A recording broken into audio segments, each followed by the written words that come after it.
महाराष्ट्र का जो है आप देखिए, भारतीय जनता पार्टी अपने वोट को न बिखर पाए, इसलिए उन्होंने चलते चलते ये सम्मान देने का काम किया।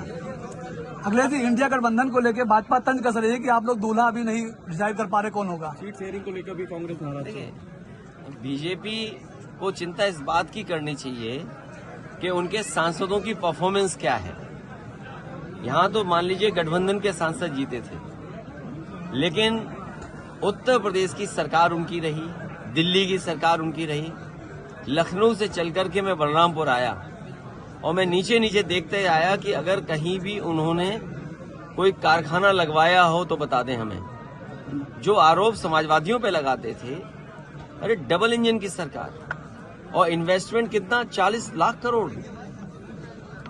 अभी जो आपने गवर्नेंस स्पीच में पढ़ा होगा, 40 लाख करोड़ का अगर इन्वेस्टमेंट यूपी में आ रहा है तो बलरामपुर में निवेश क्यों नहीं आ रहा, गोंडा में निवेश क्यों नहीं पहुंचा?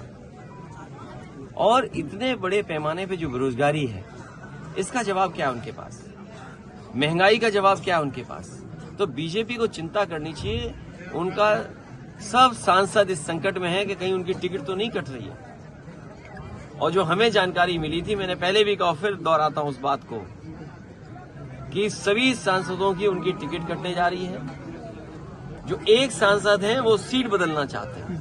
राम मंदिर का उद्घाटन हो रहा था, वहाँ पे 32 बीघा SC/ST OBC को लगभग 5 अरब रुपए का जमीन घोटाला हो गया, उनको मुआवजा तक नहीं मिला। मैं अपने पत्रकार साथी का धन्यवाद दूंगा।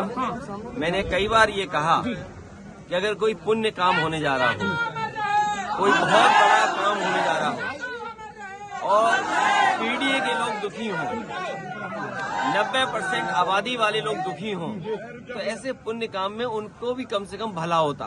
और अगर जमीन घोटाला हुआ है, वो भी अगर गोंडा है, बलरामपुर है या अयोध्या जैसी जगह पर 3271 बीघा तो सोचिए आप कल्पना करिए कि किस नाम पर, किस सरकार में इस तरह का घोटाला हो रहा है। अगले जी 2024 लोग तो ये बीजेपी के लोग सबसे बड़े भूमाफिया हैं, याद रखना आप। जहां कहीं भी जमीन कब्जा हो रही है और आप जांच करोगे तो वहां बीजेपी वाले ही मिलेंगे। बीजेपी, भारतीय जनता पार्टी भू माफिया पार्टी बन गई है। अगले दिन बीजेपी